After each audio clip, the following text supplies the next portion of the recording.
राजस्थान की तपती धरती पर, जहां दिन में सूरज की तपिश और रात में सन्नाटे का राज होता है, एक पुराना महल खंडहरों में तब्दील हो चुका था। लोग उसे भूत महल कहते थे।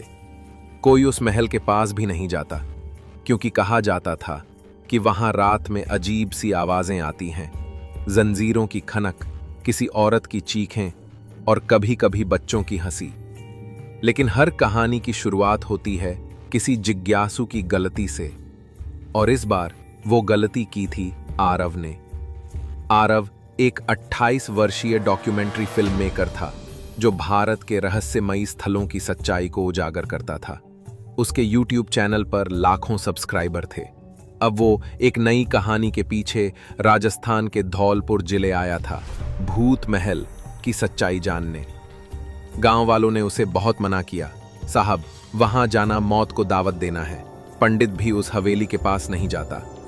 पर आरव ठान चुका था। महल दूर एक रेगिस्तानी टीले पर स्थित था। चारों ओर सूखे पेड़, झाड़ झंखाड़ और एक टूटी हुई लोहे की गेट। आरव ने अपने कैमरे सेट किए, ड्रोन उड़ाया और अंदर दाखिल हुआ। अंदर की दीवारों पर पुराने जमाने की पेंटिंग्स थीं, पर कुछ के चेहरे खुरचे हुए थे। एक कोने में टूटा झूमर झूल रहा था। जैसे ही रात गहराई, कैमरों में अजीब अजीब चीजें रिकॉर्ड होने लगी। अचानक किसी ने झूमर हिलाया। एक महिला की परछाई सीढ़ियों पर दिखी।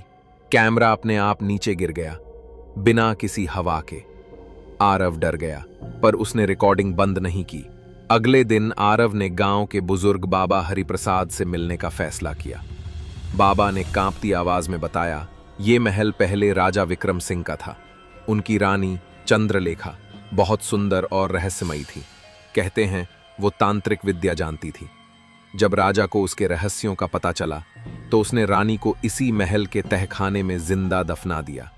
तभी से ये महल शापित हो गया। जो भी यहां रात गुजारता है, वो या तो पागल हो जाता है या कभी लौटता ही नहीं। आरव की जिज्ञासा और बढ़ गई। तीसरी रात आरव ने महल में नीचे तहखाने की खोज शुरू की। बहुत देर बाद एक टूटी सीढ़ी मिली, जो जमीन के नीचे जा रही थी। नीचे अंधेरा था, सिर्फ टॉर्च की रोशनी में दीवारों पर कुछ अजीब चित्र बने थे। एक औरत को आग में जलते हुए, तांत्रिक मंत्र और खून के धब्बे। वहां एक पुराना दरवाजा था, जंग खाया हुआ। जैसे ही उसने दरवाजा खोला, उसके कानों में किसी औरत की कराह सुनाई दी। वो मुझे बचा नहीं सका। आरव कांप गया, पर पीछे नहीं हटा। अंदर एक पुराना कमरा था, जिसमें एक काली चौकी और चारों तरफ राख फैली थी। दीवार पर लिखा था, जो मेरा नाम पुकारे वो कभी चैन नहीं पाएगा। आरव ने कैमरा चालू किया और रानी चंद्रलेखा का नाम 3 बार पुकारा।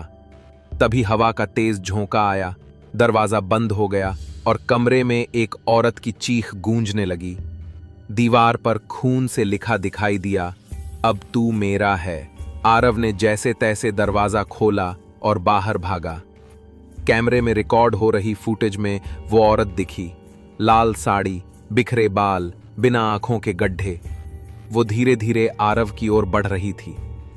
आरव ने महल से बाहर निकलने की कोशिश की, लेकिन हर बार वो वहीं का वहीं घूमता रहा, जैसे महल उसकी यादों से खेल रहा था। अगले दिन गांव वालों को महल के बाहर आरव का कैमरा मिला, टूटा हुआ लेकिन बैटरी चालू। कैमरे में अंतिम रिकॉर्डिंग थी, अगर कोई ये वीडियो देख रहा है तो प्लीज उस महल में मत जाना, वो जिंदा है और वो मुझे छोड़ने नहीं दे रही। आरव का शव कभी नहीं मिला। उसका यूट्यूब चैनल अब भी लाइव है और उस वीडियो को लाखों लोगों ने देखा, लेकिन हर देखने वाले को सपनों में एक लाल साड़ी वाली औरत दिखाई देती है। अंत या एक नई शुरुआत। कहते हैं भूत महल अब और भी ज्यादा खतरनाक हो गया है। जो उसकी कहानी सुनता है, वो उस रानी की आंखों से एक बार जरूर झांकता है।